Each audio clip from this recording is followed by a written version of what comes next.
saluda Alessandro Espinal. El día de hoy seré moderadora de la presente conferencia junto a las señoritas Angie Alba y Lía Maciel.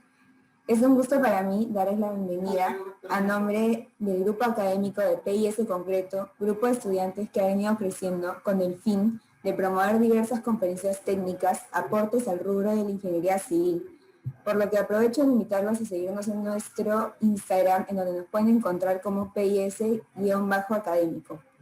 Asimismo, invitarlos a seguir las redes sociales de PIS Concreto Profesional, en donde podrán encontrar noticias actuales, cursos especializados y conferencias técnicas realizadas por ponentes nacionales e internacionales en su canal de YouTube. Reiterando el agradecimiento a todos los presentes por su participación, damos inicio a la conferencia Inyección en la mina Bismarck con microcemento y poliuretano para control del agua, a cargo del ingeniero Raúl Bracamontes, quien es director de comités técnicos de la Asociación Mexicana de Ingeniería de Túneles, certificador en concreto lanzado por el ASI, ASA e INSIC, consultor internacional en sistemas de soporte, anclaje, asesorías en campo y pruebas de extracción en más de 10 países de América, entre otros. Bienvenido, ingeniero Raúl.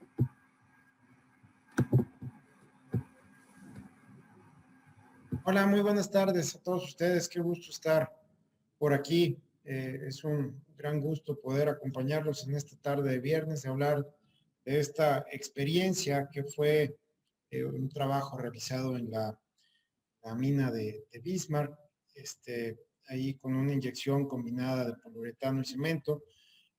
Y es un tema muy interesante, es un tema que podríamos hablar mucho más tiempo, va a ser muy poquito, pero creo que les va a despertar mucho interés. Entonces, no sé si me permiten compartir mi pantalla para poder dar inicio. Entonces, con muchísimo gusto, aquí empiezo a...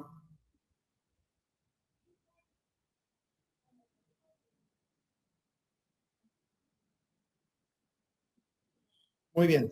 Bueno, entonces, vamos a hablar de esta inyección en la mina Bismarck con microcemento y poliuretano para control de agua. Esta mina fue fundada en el año 1989. Es una mina que se dedica a la explotación y beneficio de cobre, plomo, zinc, y es una mina subterránea donde es del grupo Peñoles. Algunos de los números que ellos tuvieron, lamentablemente este año la mina fue cerrada, pero la producción que tenía en 2019, pues se hablaban de 652,000 toneladas de mineral molido, entre esos pues eran 9 toneladas de plata, 24 toneladas de zinc, 1,300 toneladas de plomo, 400 toneladas de cobre. O sea, esta mina pues realmente era una mina muy importante en México. La ubicación de esta mina se encuentra en el estado de Chihuahua, cerca de la frontera con Estados Unidos. Está a 146 kilómetros del Paso, de Ciudad Juárez y El Paso, Texas. La mina, aquí pueden ver el sitio donde se encuentra la mina, ahí en el pueblo de Ascensión. Entonces, aquí está Ciudad Juárez, aquí está la ciudad del Paso. Es una mina que está ubicada en un terreno desértico. Aquí vemos una foto de pues, las instalaciones ahí de la mina y pues, pueden ver alrededor sus características desérticas. Esta mina, es decir, se ubicaba cerca de lo que era la Laguna de Guzmán, aquí una laguna, está entre un par de cordilleras y en una zona desértica. Ahí aquí podemos ver exactamente la ubicación. Por acá estaría pasando lo que es la carretera federal que te va de Casas Grandes a Ciudad Juárez. Entonces, la mina cerró en 2020. El cierre de las operaciones de la mina Bismarck se debió pues, básicamente al agotamiento del yacimiento de zinc. Ahí ahorita están fueron 900 personas las que fueron despedidas por el cierre de operaciones. Están haciendo servicios o reubicadas, pues, algunos de ellos en otras minas, y están ahorita, pues, en exploración, buscando nuevos yacimientos para reanudar la explotación y por regresar ese trabajo ahí tan importante para esa zona. O sea, era para que tengan en cuenta la importancia de esta mina. O sea, aportaba el 15% de la producción nacional. O sea, entonces, esto era una mina pues bastante rica, era una mina muy rentable y era también una mina bastante complicada. O sea, aquí, desde el punto de vista, digo, lo que nos concierne a la plática que vamos a hablar hoy, o sea, es impresionante que la mina, a pesar de estar en una zona desértica, como vimos en las fotos satelitales, como vimos ahí en la foto de una vista general de la mina, pues digo, es una zona desértica, pero esta mina existían, en la zona donde se ubica la mina, existían dos acuíferos principales. Uno asociado a las gravas y rellenos aluviales, el cual era muy superficial y salobre, que tenía que ver con la laguna de Guzmán, que veíamos en la foto anterior, y en el otro se encontraban lo que eran las fallas, la falla Bismarck y la falla Amarilla, y entonces esas dos fallas principales se encontraban alrededor de la zona donde se encontraba la mineralización. Entonces, para que la mina pudiera extraer el mineral, tenía por fuerzas que cruzar esta zona de fallas, lo cual pues era un gran problema para ellos. Entonces, de ahí de los estudios geohidrológicos que se han realizado, pues bueno, se encontró que la falla Bismarck, el agua circulaba con flujos turbulentos a través de un sistema venoso dentro de una roca que era el relleno de calcita. O sea, aquí el control de agua pues era el objetivo principal para la mina Bismarck, ya que de ello dependía el rápido o lento proceso de minado del mineral. En aquellos entonces, la mina estaba bombeando 10,000 galones por minuto. O sea, estamos hablando de 40,000 litros por minuto que estaba bombeando. O sea, imagínense el aporte de agua que tenía. Entonces, diario que era un momento de llegar a cruzar alguna de la falla, que era la falla Bismarck o alguna de las fallas transversales, pues era una situación pues bastante estresante dentro de la mina, porque si no se hacían los procedimientos de forma correcta, el pegarle a la falla y tener una incorporación de agua no controlada dentro de la mina, pues podría significar el cierre de las operaciones. La mina se llegó a inundar en varias ocasiones y de hecho contaba con puertas, con sistemas de puertas impermeables para poder aislar las zonas y de cierta forma tratar de controlar el avance del agua en el interior de la mina. O sea, era una mina que a pesar de que estaba en un terreno desierto, que a pesar de esas condiciones tenía una gran aportación de agua. O sea, era de las minas que mayor agua estaban teniendo, estaban bombeando, una de las minas de mayor bombeo de agua en México. O sea, como Bismarck, pues estaban, podríamos mencionar a lo mejor 4 o 5 minas más, pero imagínense lo que es estar bombeando 40,000 litros de agua por minuto. Entonces, este caso, decir, bueno, nos invitaron a participar, aquí fuera la información que nos proporcionaron para hacer este cruce de falla. Aquí vemos lo que es, lo que era el desarrollo que ellos iban. Vemos diversas fallas que estaban conectadas, ya sea a la falla transversal o a la falla Bismarck. Había algunas fallas que eran paralelas, había unas fallas que eran transversales y decir, pues realmente era el aporte de agua. Esto era mucho menor el aporte de agua cuando se iba a hacer el cruce de la falla Bismarck, pues era todavía muchísimo mayor. Entonces, aquí generalmente ellos, de acuerdo a los estudios que habían hecho, consideraban que la falla medía normalmente entre 8 y 10 metros de ancho, la presión del agua subterránea era de 15 bares y la temperatura del agua es de 25 grados aproximadamente. O sea, era un agua fresca realmente y uno de los grandes campos de ganaderos se creó ahí en la mina gracias a toda esta agua que ellos estaban bombeando, pues lo tenían ahí la facilidad de poder crear unos pastizales muy rentables. Pero bueno, eso es otro asunto. Entonces, aquí hablando del tema que nos interesa, bueno, aquí nuestro trabajo era poder garantizar este cruce de falla sin inundar la mina. Teníamos que crear un escudo teníamos que crear un procedimiento que garantizara el avance del túnel sin el ingreso de agua. Entonces, aquí nuestras condiciones, pues era que el túnel iba a atravesar la falla perpendicularmente. Íbamos aquí por la apertura que se tenía en la falla, como hablábamos, de 8 a 10 metros, pues realmente los canales no iban a ser pequeños, o sea, realmente a lo mejor el microcemento pudo no haber sido la mejor opción, o sea, realmente porque lo que queríamos era rellenar grandes oquedades. Y entonces acá de revisar la información y todo, bueno, se determinó que en este caso la penetración del cemento pues no sería un problema o no sería un factor limitante. O sea, simplemente aquí lo que necesitamos pues es tener una muy buena lechada de cemento que fuera estable, que no tuviera un sangrado y que esa lechada pues pudiera inyectar y penetrar.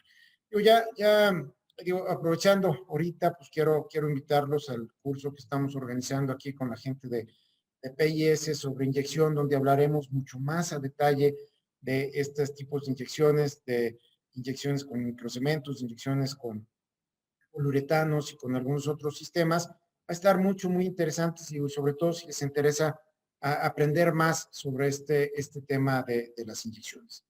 Entonces, aquí lo que nosotros decidimos fue utilizar poliuretano de reacción rápida para evitar la propagación incontrolada de la lechada. O sea, simplemente lo que queríamos hacer era crear un anillo de confinamiento, que ese anillo de confinamiento íbamos a rellenar con la lechada de cemento, y para poder atravesar de ella de una forma segura sin tener ahí un ingreso desmedido de agua, pues viendo ya la problemática que la mina tenía por las condiciones cuando llegamos ahí a realizar estos trabajos. Entonces, ¿qué fue lo que hicimos? Bueno, el procedimiento tuvo 2 etapas. La primera etapa fue la inyección con poliuretano, como les decía, para crear este escudo, y la segunda etapa fue una inyección con microcemento para consolidar el terreno y poder pasar la falla de una manera segura. Entonces, ¿qué fue lo que se hizo? Bueno, aquí podemos ver en este dibujo lo que sería el frente del túnel. Digo, aquí estábamos nosotros, estábamos como a 6 metros de llegar a la falla. O sea, teníamos este pilar de roca que nos estaba protegiendo de llegar a la falla. Aquí vemos lo que sería esta parte de aquí es lo que sería una planta, y aquí estaríamos viendo lo que sería el frente. Entonces, aquí se iban a hacer una serie de barrenos, como pueden ver, aquí están numerados, 1, 2, 3, 4, 5, 6 y 7, donde primero se hacían los barrenos que están marcados aquí en el cuadrado, o sea, el barreno 1, 3, 5 y 7.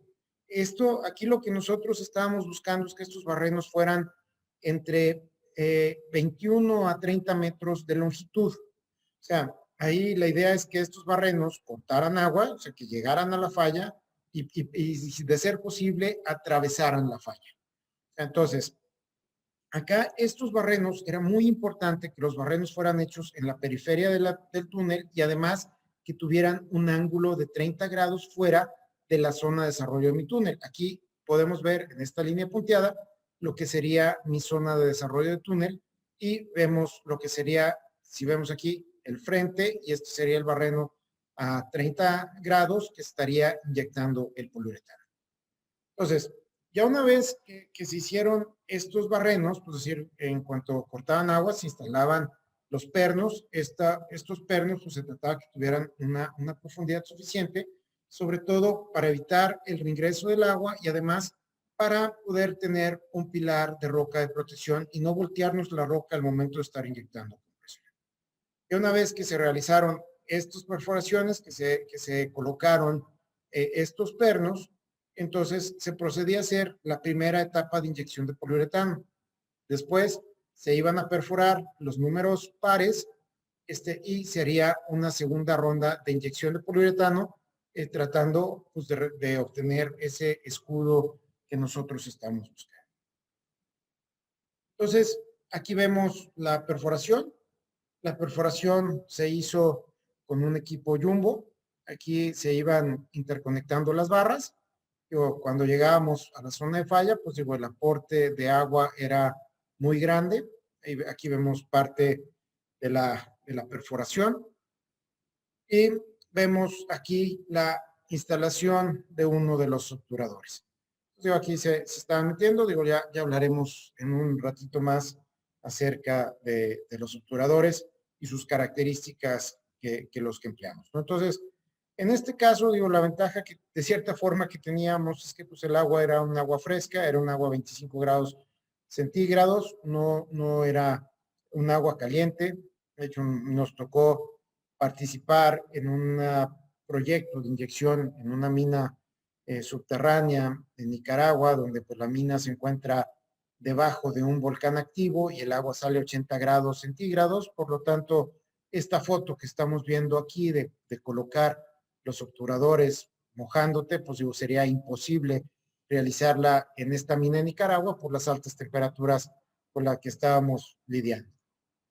Entonces, aquí, volviendo a nuestro caso de la mina Bismarck, digo, pues pueden ver el gran aporte de agua cada vez que se le pegaba a la falla, que llegamos a la falla, pues lógico, incrementábamos aquí el aporte de agua que está haciendo.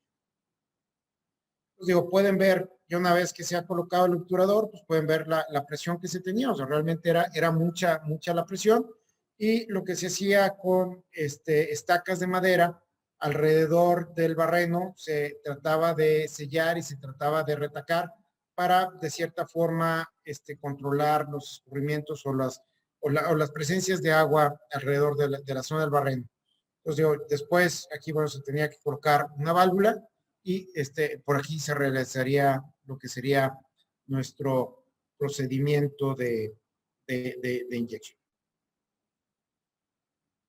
Aquí vemos ya lo que es el puerto de inyección, está el barreno sujeto, está las estacas de madera alrededor, tratando de sellar las filtraciones que pudiera tener alrededor de este barreno, está nuestra válvula y está nuestra manguera de poliuretano, listo pues para realizar la primera inyección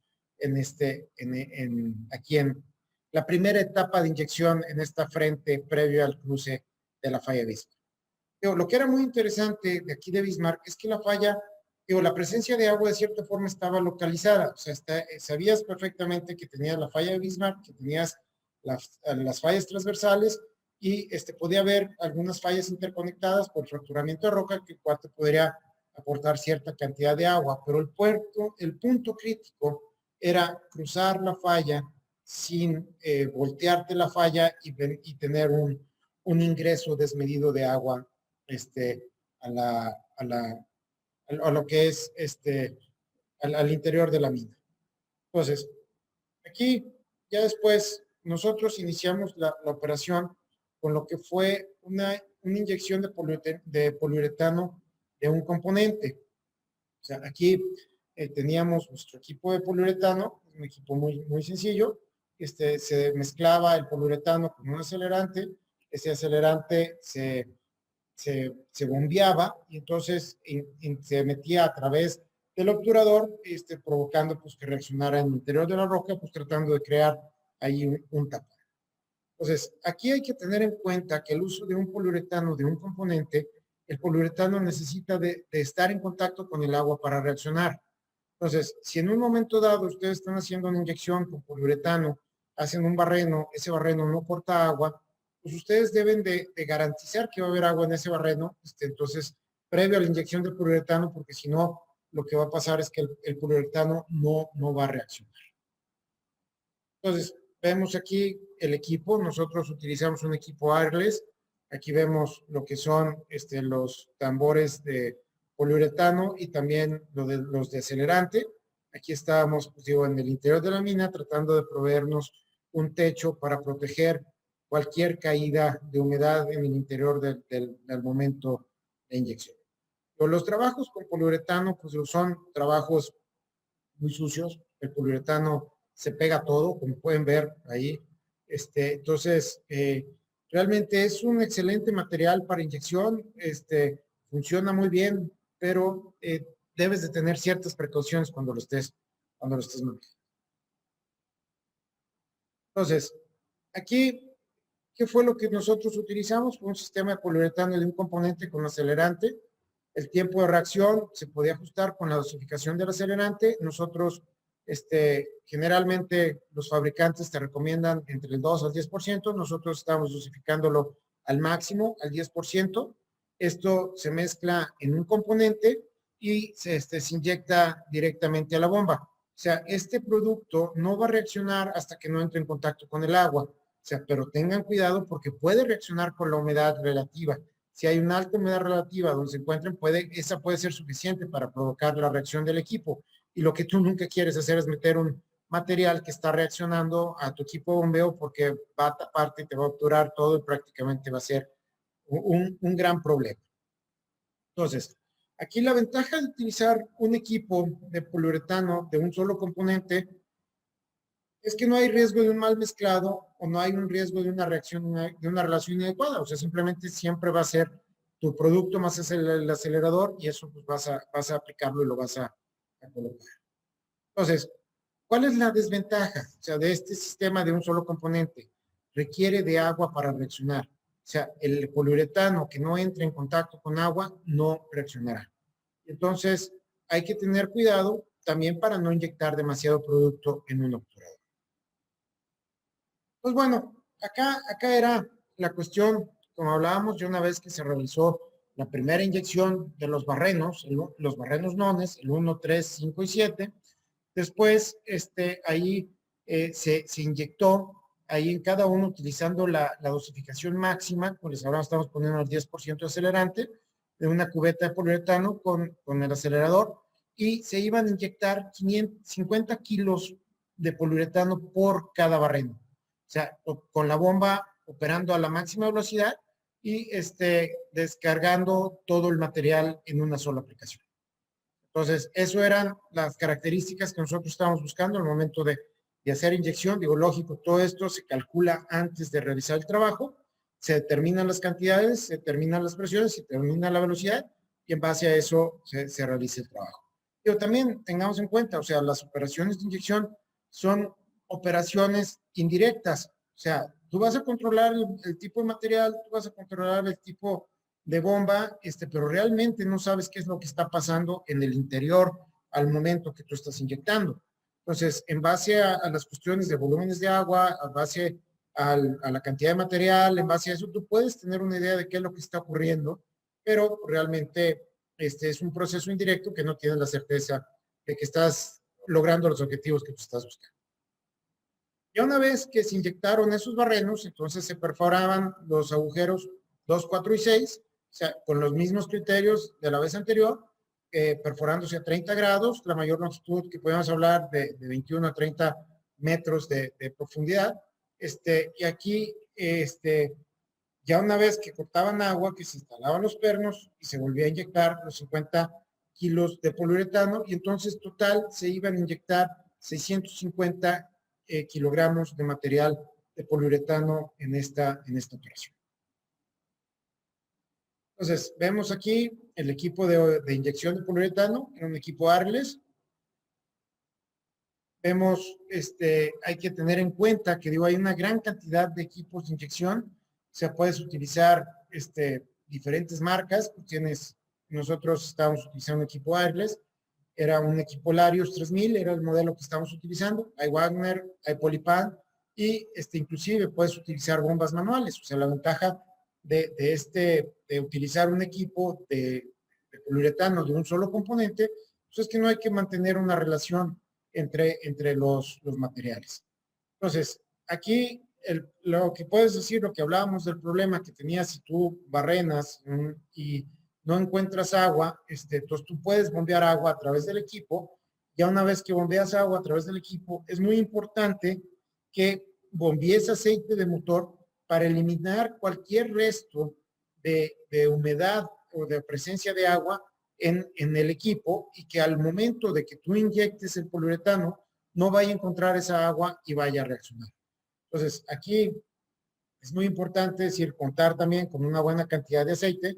Ese aceite, una vez que terminas de inyectar tu equipo, vacías el aceite, bombeas aceite por el sistema garantizas que todo el material de todo el poliuretano fue desechado, inclusive, pues digo, bombeas pones a una cubeta con agua para que ese material vaya a reaccionar y no quede poliuretano sin reaccionar. O sea, aquí, digo, no estamos tocando ahorita un tema, pero, o sea, el poliuretano puede ser un material muy contaminante. Entonces, aquí lo que nosotros estábamos haciendo es garantizando que ese material iba a estar 100% reaccionado para su manejo y depósito. Vemos aquí lo que es la dosificación del poliuretano, la adición del acelerante, el mezclado, y digo, todo pues tratando de proteger perfectamente pues para evitar lo que era que pudiera caer agua en esas cubetas y nos iniciara la reacción del producto antes de que el producto entrara al equipo. Aquí vemos pues ya lo que es el inicio de la inyección. Aquí vemos cómo ya el poliuretano, a través de las filtraciones que había, bueno, viene ya dando señales de que ha tocado el agua y viene reaccionando. Parte de este poliuretano está siendo expulsado por el agua que está ahí presente. Y lo que nosotros pretendíamos con esta inyección de poliuretano era crear este escudo con estas formas así en todo el perímetro, acá en todo este perímetro, crear este escudo con inyección de poliuretano, para al momento de nosotros realizar nuestra inyección de cemento, garantizar que el cemento no iba a correr, que el cemento iba a estar en el sitio donde nosotros lo queríamos, como lo dijimos en un principio. Era muy grande la falla, con mucho volumen, con mucha turbulencia, y entonces, es decir, con el tiempo de fraguado del cemento normal, pues a lo mejor al momento de inyectar nosotros, el cemento podía estar a 1 kilómetro de distancia de donde nosotros estábamos pretendiendo inyectar y consolidar. Entonces, esta era la función que estaba teniendo el poliuretano. El poliuretano, su función principal era el de crear un anillo para al momento de realizar nosotros la lechada de cemento, ese cemento estuviera confinado y no fuera arrastrado por el flujo de la corriente. Entonces, ya una vez que se tenía esa inyección de poliuretano, se hacían 4 barrenos experimentales para ver si había si había funcionado, si había disminuido el volumen de agua, si había disminuido la presión. O sea, estos barrenos pues, eran con un ángulo a 15 grados con respecto a la horizontal del túnel y igual si se encontraba muchísima agua, se iba a hacer una tercera etapa, volviendo a repetir estos 8 barrenos de poliuretano, inyectando 50 kilos en cada uno de estos barrenos, ¿no? Entonces, era de cierta forma, pues, para poder garantizar que se tenía ese escudo que nosotros estábamos buscando. Una vez concluida la inyección de poliuretano, aquí vemos la inyección, el proceso pues era de abajo hacia arriba, o sea, inyectabas en el piso e ibas subiendo a cerrar en la cabeza del túnel. Aquí vemos pues algunas partes del poliuretano saliendo por los barrenos. Vean cómo fue sellando, fue controlando el agua, iba saliendo por ahí por los barrenos, lógico, todo lo que tocaba este material, pues todo se pegaba, ¿no? O sea, las inyecciones con poliuretano pues no son muy limpias que digamos. Y entonces, ¿por qué el uso del poliuretano? Pues bueno, el poliuretano era un producto que formaba una espuma muy rápidamente, reaccionaba muy rápido en contacto con el agua, y la espuma que nosotros estábamos utilizando era una espuma densa y dura. Recuerden que hay muchas formulaciones de poliuretano, y puedes darle la densidad que tú quieras, y era ideal para sellar los escurrimientos de agua en la cara o detrás de ella. De hecho, teníamos dudas si la presión de agua que estábamos manejando iba a permitir la expansión del poliuretano, pero sí, o sea, el poliuretano tuvo un poder expansivo suficiente para poder obturar eso. ¿Por qué el poliuretano? Digo, vean aquí un ejemplo de cómo funciona.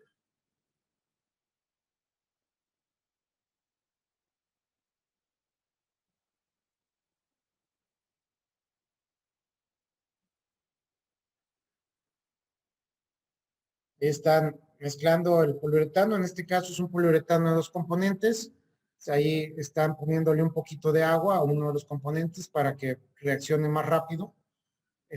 Digo, en este caso es un producto diferente al que nosotros utilizamos, pero digo, pueden ver el ejemplo de la reacción. Aquí está el componente A, se le está poniendo un poquito de agua, se mezcla con el componente B y vean el tiempo de reacción.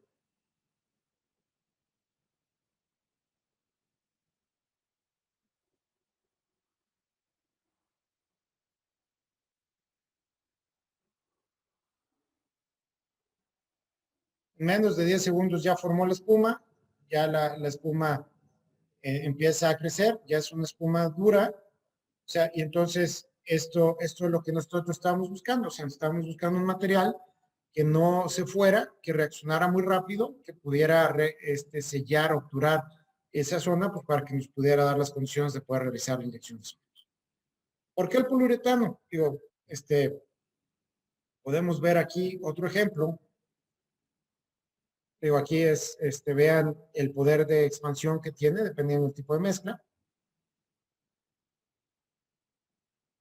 Aquí es un ejemplo de un muro, llenando aquí un muro. Pueden ver la altura. Ahí está la aplicación de poliuretano. Dos componentes. En este caso, es un producto diferente al que aplicamos. Dos componentes va a reaccionar sin necesidad de agua. Cuando estás utilizando un poliuretano de un componente, por fuerza necesita la presencia de agua. Vean el volumen que aplicó y vean el volumen que se expandió. Pues digo, aquí hay muchas aplicaciones, ya hablaremos de ese tipo de aplicaciones de inyección en el curso, realmente se los recomiendo, va a estar muy interesante, aprenderán muchas cosas nuevas y novedosas. Pueden ver el poquito volumen que aplicaron y pueden ver la expansión que se está teniendo. O sea, el poliuretano es una reacción exotérmica, va a generar calor, o sea, y vean, aplica muy poquito volumen y rápidamente se expande.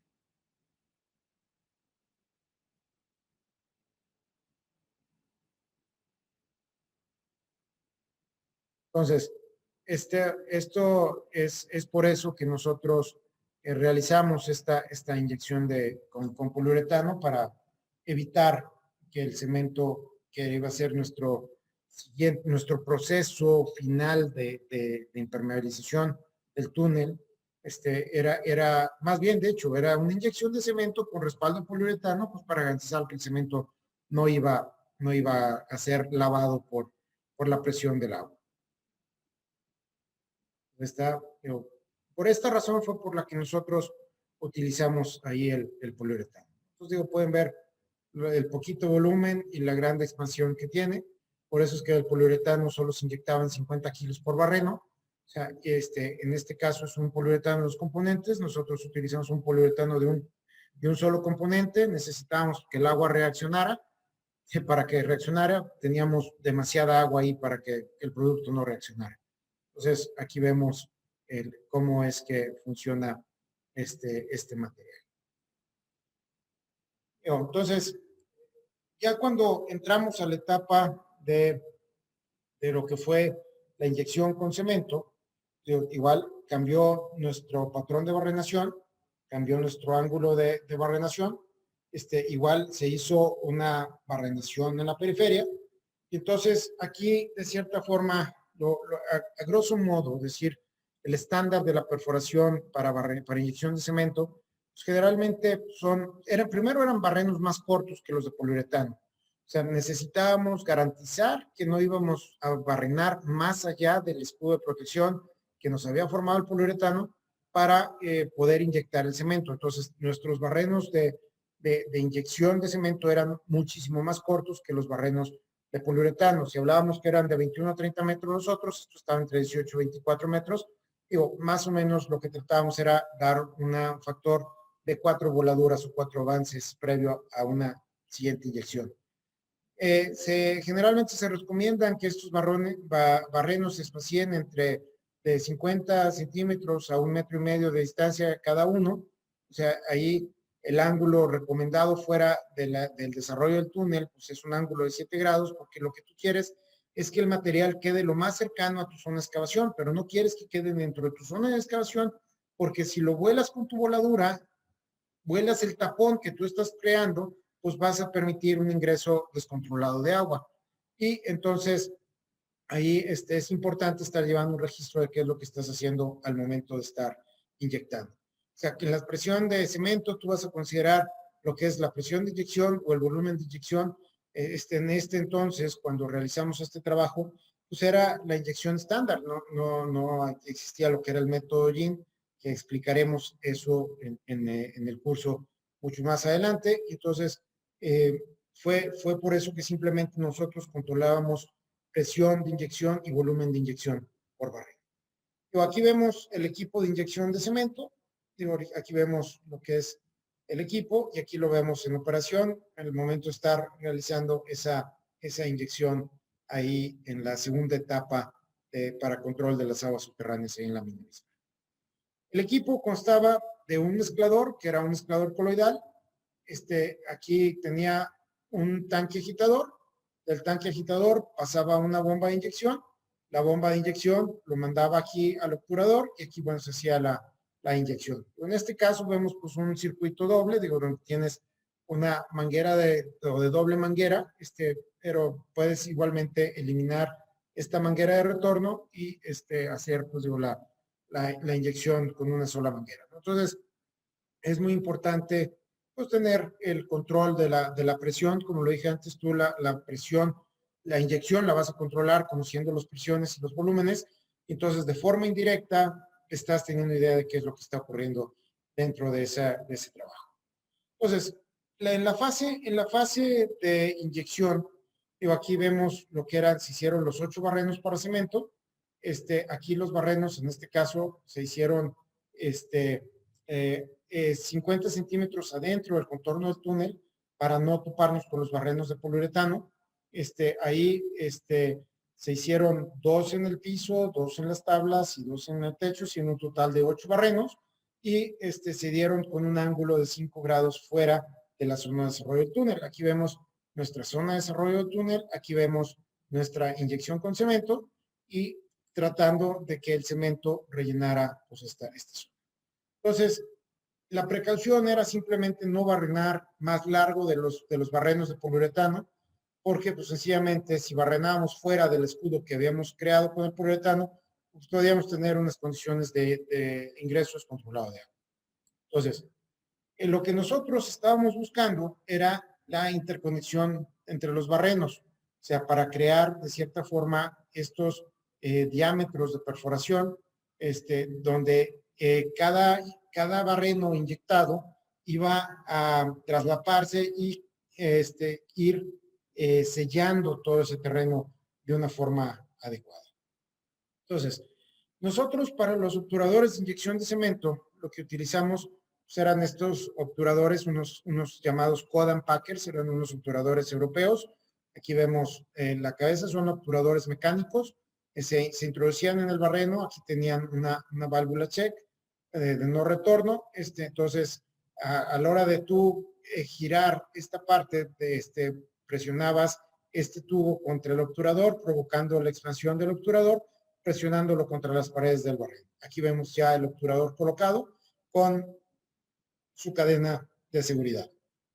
En este caso, vemos aquí un obturador para la inyección de cemento y por este lado, si fuera necesario, se tenía la posibilidad de inyectar, lo que íbamos a inyectar era un aditivo de acelerante de concreto lanzado a una osificación del 1% para evitar que el cemento corriera y endureciera muy cerca, teniendo un poco de penetración al momento de estar realizando este trabajo.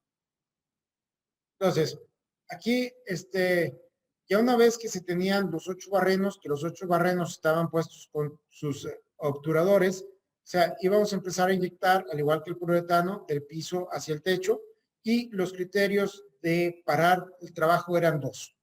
Cuando nosotros llegáramos a una presión arriba de 60 bares en el manómetro, o que tengamos una muy baja velocidad de bombeo, o se haya detenido el bombeo, era nuestro primer criterio para parar la inyección. Y el segundo criterio es que se había determinado que si se inyectaban más de 3 toneladas de cemento, se iba a parar sin importar la presión que se hubiera obtenido. Ya una vez que se inyectaron los 8 barrenos, se iba a esperar 24 horas antes de realizar 2 barrenos más de control para ver, estos barrenos iban a ser en la cara del túnel para ver si se había sellado y se había controlado el agua. En un momento dado, si se encontraba agua, se iban a hacer una segunda etapa de inyección con cemento con barrenos colocados entre los barrenos iniciales.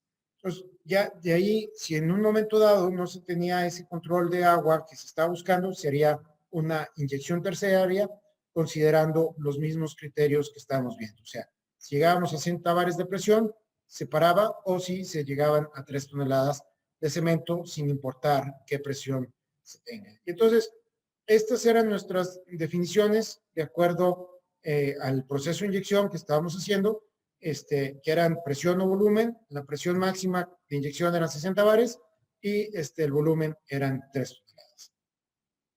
Entonces, para que vean un pequeño video de lo que es el procedimiento de preinyección, os digo, aquí lo pueden entender un poquito mejor, ya que dicen que una imagen dice más que 1000 palabras. Aquí vemos pues todas las etapas, en este caso de inyección de cemento. Ahí está el taladro, donde hace su perforación, el jumbo, tratando pues de llegar a la mayor distancia que se pueda, con un ángulo de 7 grados fuera de mi zona de desarrollo del túnel. Aquí para decir, no romper el sello que estamos construyendo al momento de realizar nuestra voladura. Una vez que se llega a la longitud, que se hace la limpieza del barreno, pues lógico que cortaste, lo que estábamos buscando era interceptar la mayor cantidad de canales de agua para que esta agua, pues al momento de realizar nosotros la inyección, pues fuera sellando. Aquí, estamos hablando de pequeños canales, allá estábamos hablando de grietas muy, muy grandes. Una vez que se hace esa perforación, se instalan los obturadores, la separación de 50 a 1,5 metros de distancia, cada uno de estos barrenos, en toda la periferia del túnel, la instalación de los obturadores, y siempre metiendo el obturador, o sea, tratando que el obturador entrara más de 2 metros de distancia. O sea, porque queríamos dejar un pilar en la cara de la roca para que al momento que nosotros alcanzáramos las 60 bares de presión, no nos fuera a estallar la superficie de la roca y tuviéramos un control de agua desmedido. Entonces aquí vemos la introducción del barreno, ahí vemos el obturador que les mencionaba, es un obturador mecánico, a la hora que se gira, se expande contra la pared del barreno. Entonces igual se colocan todos los barrenos y ya una vez que están los barrenos asegurados en su sitio, se procede a la inyección. En este caso estamos utilizando el microcemento, estábamos utilizando una mezcla relación agua-cemento de 0.8, teníamos 3% del aditivo, era un superplastificante. Entonces se mete el microcemento en un mezclador coloidal, bueno, se ponía el agua, se metía el cemento, se mezclaban por 2 minutos, después se adicionaba el superplasticizante para provocar la dispersión de los granos de cemento. Ya una vez que acababan los 3 minutos de mezclado, esta mezcla pasaba al tanque agitador. En el tanque agitador se mantenía en revolución para mantener la mezcla en suspensión y evitar cualquier segregación. Esta mezcla pues estaba diseñada para que no, esta mezcla estaba diseñada para que no hubiera decir, una sedimentación, no hubiera una sangrado, que ya hablaríamos de eso con más detalle dentro de la plática. Y entonces, bueno, viene ahí la inyección de cada uno de los cementos, iniciando de abajo hacia arriba. Entonces, considerando los criterios que hablamos dicho, que se llegara o a la presión de inyección o al volumen de concreto. Entonces, así, aquí vemos cuando se está inyectando, presión y volumen. Ya se va midiendo y se van controlando esas condiciones. Cuando se cumple cualquiera de esas dos, pues se sigue el proceso y entonces, ya que se termina de inyectar, se esperan las 24 horas. Ya que han pasado esas 24 horas, para darle tiempo a que el producto fragüe, Entonces se hace un barreno de exploración para ver si logramos sellar adecuadamente y entonces se procede a hacer los avances del túnel. Entonces ya una vez que se avanza, cuando estás más o menos a 6 metros de la frente, vuelves a lanzar otro barreno de exploración. Si tú cortas agua, vuelves a reiniciar tu ciclo de inyección. Si no cortas aguas, continúas con tu avance para controlar estas condiciones de inyección.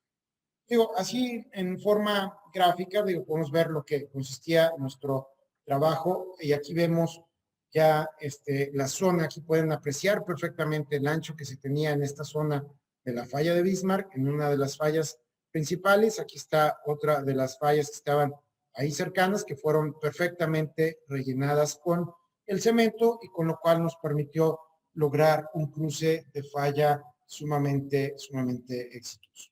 O sea, entonces, esto es algo de lo que veníamos a platicarles hoy, de esta increíble experiencia que fue realizar esta inyección dentro de la mina Bismarck con poliuretanos y con microcemento para el cruce de esta falla, y con muchísimo gusto estoy atento a sus preguntas. Muchas gracias.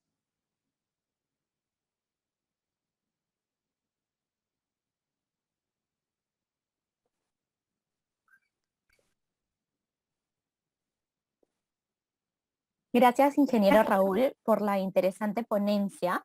Aprovecho pues la oportunidad para comentarles también que este viernes 23 de abril se iniciará el curso virtual especializado sobre inyección en roca y suelos, evento que tendrá como expositor al mismo ingeniero Raúl Bracamontes. Y bueno, y tenemos más bien un descuento especial para todos los asistentes que nos acompañan en esta conferencia. Solo deben enviarnos un correo electrónico a pisconcreto@procercon.com.pe o escribirnos al WhatsApp con su nombre completo. Todos los interesados que se comuniquen con nosotros hasta hoy a la medianoche podrán acceder a esta promoción. Así que pueden aprovechar. Y bueno, una vez más, ingeniero Raúl, muchas gracias por esta exposición y vamos a pasar con las preguntas. Claro, con muchísimo gusto. Ok, Camila Gallo nos pregunta, ¿es posible estimar, según la capacidad expansiva del mismo, la cantidad de desperdicio que se tendrá de poliuretano?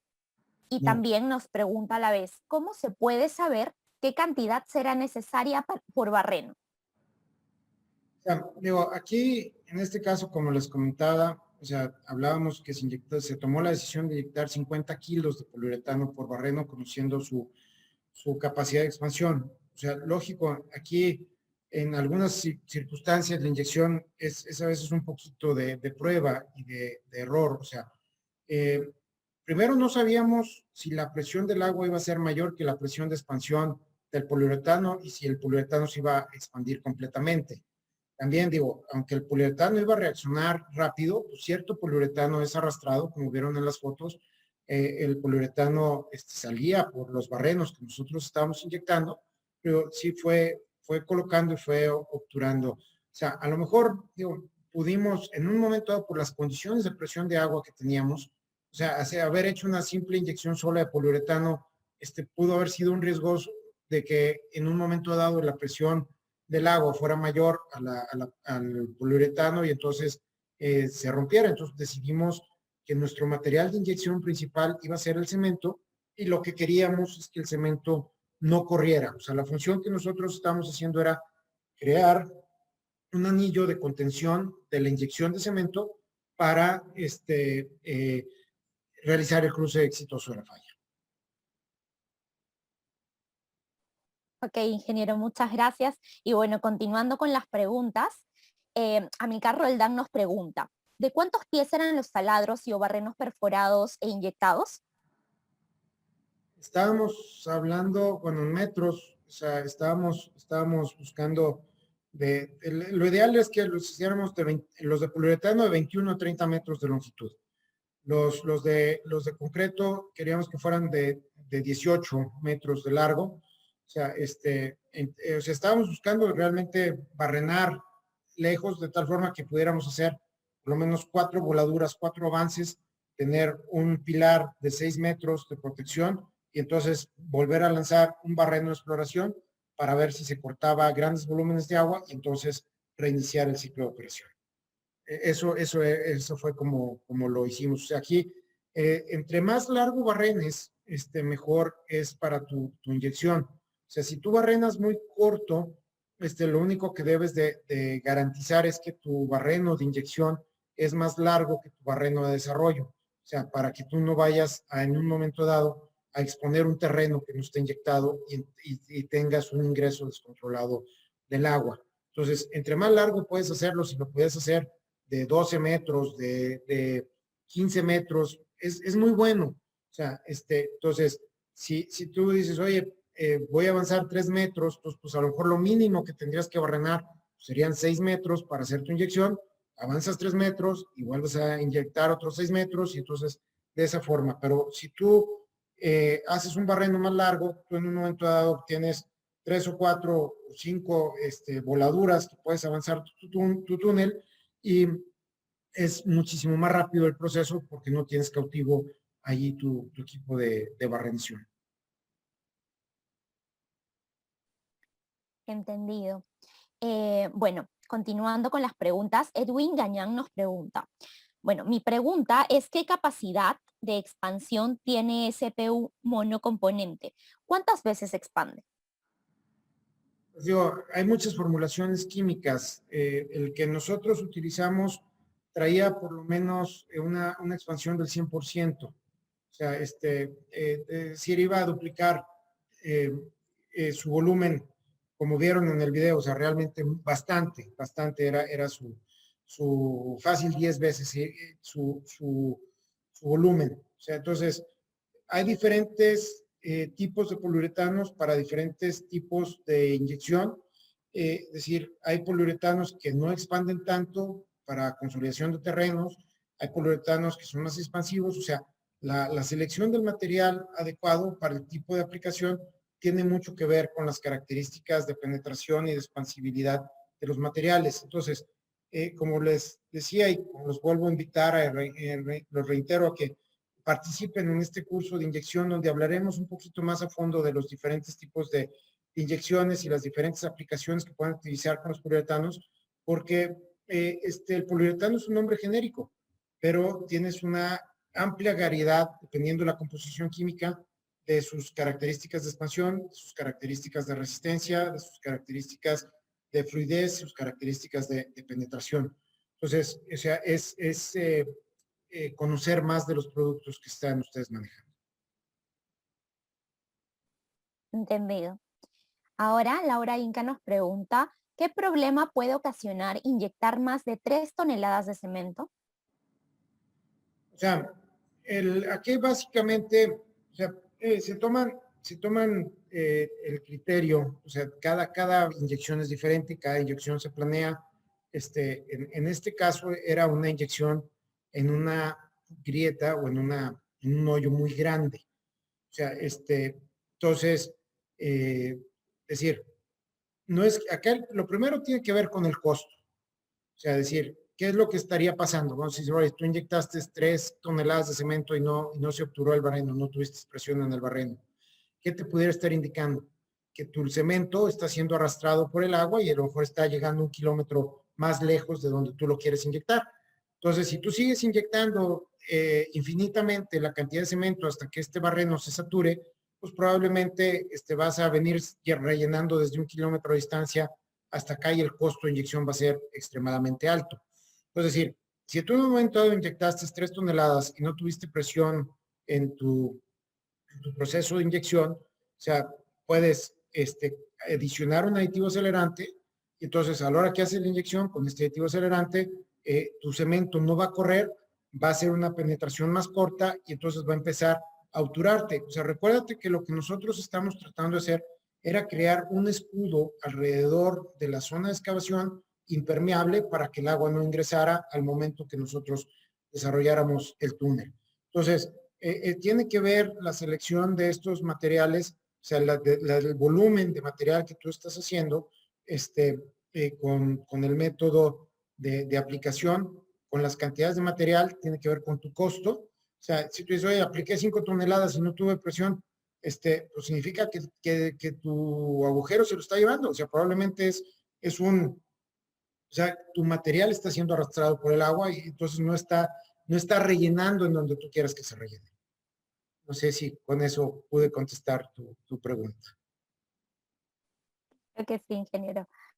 Y bueno, a ver, Marlon Montero pregunta, ¿la presión de inyección de 60 bares es estándar o depende también de la calidad de macizo rocoso? O sea, eh, una presión, o sea, decir, la presión de inyección no es estándar. Tú determinas la presión a la cual tú vas a inyectar.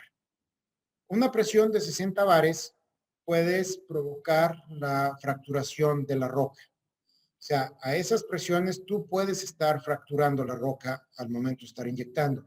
Entonces, ¿qué es lo que estás buscando al momento de realizar esa inyección? O sea, entonces, decir, presiones arriba de 60 bares, definitivamente vas a fracturar la roca. O sea, presiones a 60 bares, corres el riesgo de fracturar la roca.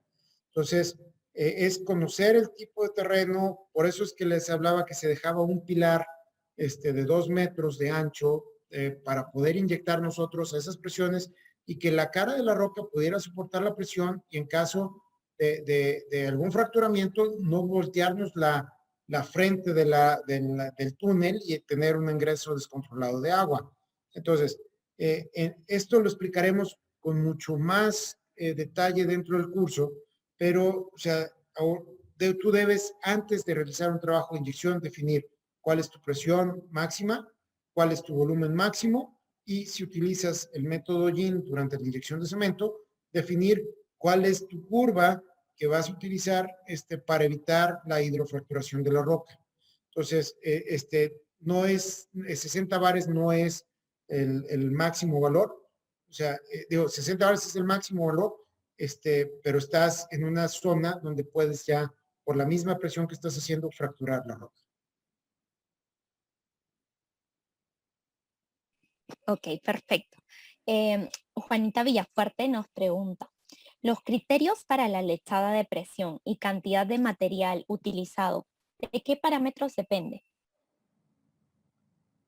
O sea, aquí, como lo comentaba, o sea, de acuerdo a los datos, de acuerdo al estudio, de acuerdo a la información que tú tienes, o sea, tú en este caso era una inyección por volumen, o sea, teníamos una falla muy abierta.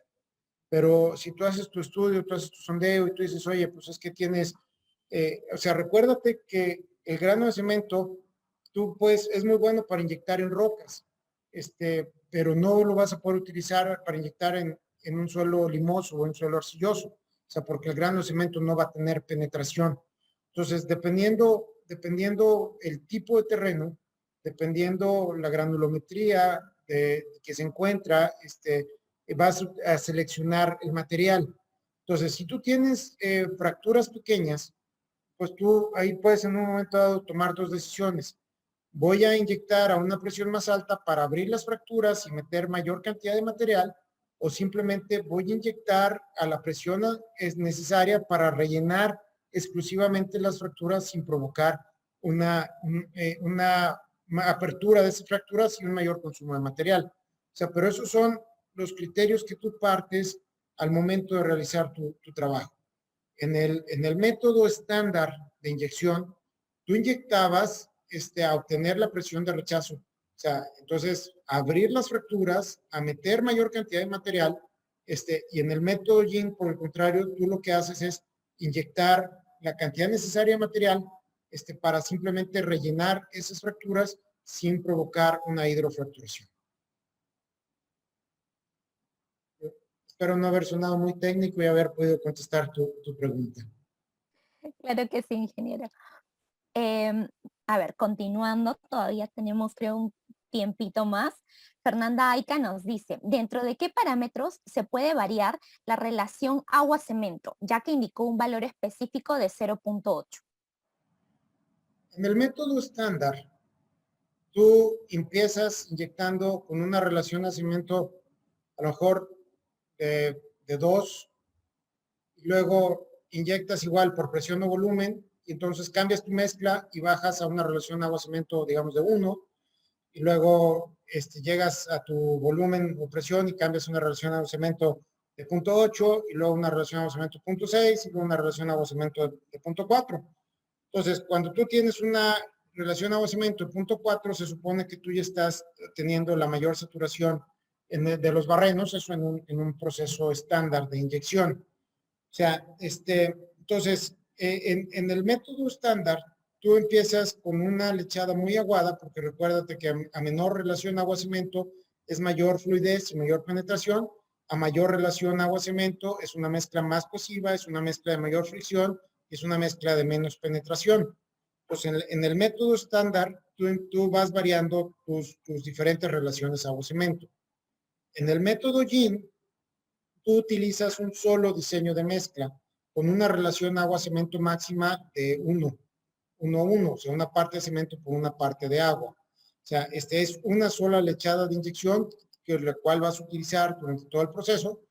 No vas a cambiar tus relaciones agua-cemento, va a ser una relación agua-cemento constante, y vas a inyectar hasta cumplir cualquiera de los 3 criterios de volumen, de presión o de llegar a la curva, a la zona de fracturación del material.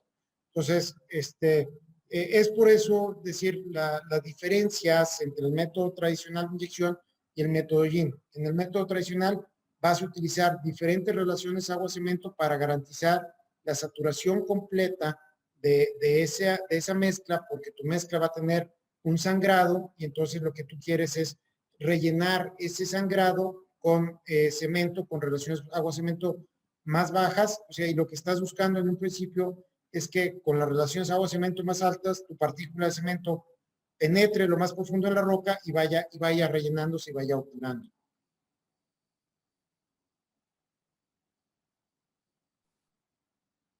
Perfecto. Bueno, también hemos tenido preguntas a través de nuestro canal de YouTube, y Fernando Treviño nos dice: para la presión de la inyección, ¿es suficiente el anclaje con la expansión del obturador y No, y la cadena de seguridad? Además ya, nos pregunta, perdón. no, perdón, termina tu pregunta, Angie. Yo aquí ando acelerado. Bueno, también nos dicen, ¿no? ¿Se habrán salido algunos inyectores? ¿Es seguro el procedimiento? Ahora sí. Digo, primero, tienes 2 cuestiones que debes de tomar en cuenta. O sea, una es la presión del agua, la que tú estás tratando de contener, que va a ejercer sobre tu obturador. Otra es la presión que tú vas a generar a través de la inyección. Decir, se amarran los obturadores, porque pueden en un momento dado fallar tu obturador y entonces desprenderse, y dependiendo de la presión que tengas, pues puede ser una lanza que sale a gran velocidad, pudiendo generar algún accidente. Entonces, como vieron en las fotos, nosotros se metía el obturador y después se retacaba con cuñas de madera, tratando de incrementar la fricción entre la roca y el obturador para evitar que el obturador se fuera a mover, además de asegurarlo con la cadena. O sea, sí pueden fallar los obturadores, o sea, y sobre todo si tú inyectas con obturadores muy cortos, muy superficiales, que son algunos de los grandes errores que se cometen en algunos trabajos de inyección. O sea, a la hora que inyectas con obturadores de 50 centímetros, 60 centímetros, o sea, además de que puede fallar tu obturador por la poquita longitud que tiene y por las características del terreno que estás, o sea, el problema es que te vas a voltear la superficie de la roca y vas a tener un ingreso descontrolado de agua. Ok, y por último, bueno, no, nos han llegado una preguntita más. ¿El concreto de sacrificio empleado con el shotcrete puede reemplazar la inyección en roca y suelo? No, o sea, son 2 cosas completamente diferentes. O sea, ciertos controles de agua, puedes controlarlos con el concreto lanzado, pero esta presión que teníamos de 15 bares te va a arrancar cualquier concreto lanzado que estés colocando. O sea, no le va a dar tiempo a tu concreto que endurezca. O sea, entonces, eh, esa capa de sacrificio aplicada con el concreto lanzado, va a poder sellarte ciertas filtraciones, principalmente filtraciones sin presión de agua. Pero una presión como la que estamos viendo en la falla Bismarck, sencillamente lo iba a lavar completamente y íbamos a tener un ingreso descontrolado. O sea, imagínate, la mina de por sí ya estaba bombeando 40,000 litros por minuto. O sea, ahora le pegas a la falla Bismarck y entonces pues, realmente vas a provocar el cierre de la mina por inundación. Ok, y ahora sí tenemos la última pregunta. Para la precisión de la inyección es suficiente, no, perdón, no, ya no tenemos más preguntas, disculpe.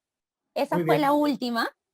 Y bueno, Sí. a ver, ingeniero, muchas gracias nuevamente por haber pues absuelto en este caso las dudas de nuestros participantes. Le pido más bien, por favor, nos regale las últimas palabras antes de finalizar esta conferencia y que también los invite a nuestros participantes al curso virtual de inyección en roca y suelos que tendremos próximamente. Querida Ángel, es un gran gusto saludarte, me da mucho gusto verte, qué bueno que estás bien.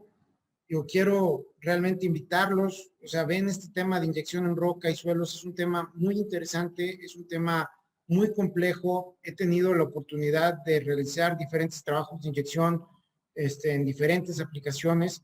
Entonces, es algo que digo, quiero compartirles un poquito de mi experiencia que he tenido. O sea, realmente los invito a que participen en este curso de inyección y roca suelos, donde podemos hablar durante 4 días sobre los procesos, sobre las técnicas, sobre los problemas, sobre los equipos, sobre los obturadores. O sea, realmente, si tienen problemas de inyección, les recomiendo que participen. O sea, entre todos va a ser un curso muy enriquecedor y de seguro encontrarán una solución para el problema de agua que están teniendo. O sea, entonces, me encantará verlos por ahí el viernes 23 de abril, que damos inicio y fue una pequeña prueba de lo que pueden hacer con la inyección. Fue un caso muy interesante, fue un caso muy exitoso. Fue una de las primeras inyecciones con poliuretano en México que se realizaron. Y entonces, realmente la tecnología de cuando se realizó este trabajo ahorita ha avanzado mucho en calidad, en productos, en cuestiones de salud, en cuestiones de ecología. Entonces, realmente vale muchísimo la pena. Los invito y me dará muchísimo gusto saludarnos el viernes 23 de abril ahí en este curso de inyección y roca y suelos. Muchas gracias, ingeniero Raúl Bracamontes, por su excelente ponencia el día de hoy. Además, agradezco a todos los participantes por su asistencia y su activa participación mediante la transmisión en Zoom y YouTube también. Damos por finalizada esta conferencia sin antes invitarlos a seguir en nuestras diferentes plataformas digitales, Facebook, LinkedIn y YouTube como PIS Concreto e Instagram como Grupo Académico. No se olviden que tenemos un descuento especial para todos los asistentes que nos acompañan en esta conferencia. Solo deben enviarnos un correo electrónico a pisconcreto@procercom.com.pe o escribirnos al WhatsApp con su nombre completo. Todos los interesados que se comuniquen con nosotros hasta el día de hoy a la medianoche podrán acceder a esta promoción. Bueno, reitero mis agradecimientos hacia el ingeniero Raúl Bracamontes. Ha sido un placer contar con su participación como ponente y a todos los asistentes por formar parte de este evento, ¿no? Buenas noches. Muy buenas noches a todos. Muchos saludos.